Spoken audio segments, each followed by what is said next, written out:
Hi guys, welcome back again. Today I will learn how to install Python from terminal. So let's go. Let's search terminal and open the terminal and here type command pip install Python.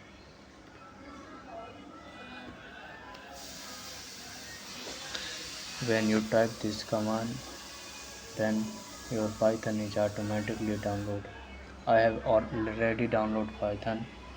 Then Python is now getting to upgrade yourself, so you can download here this command pip install Python.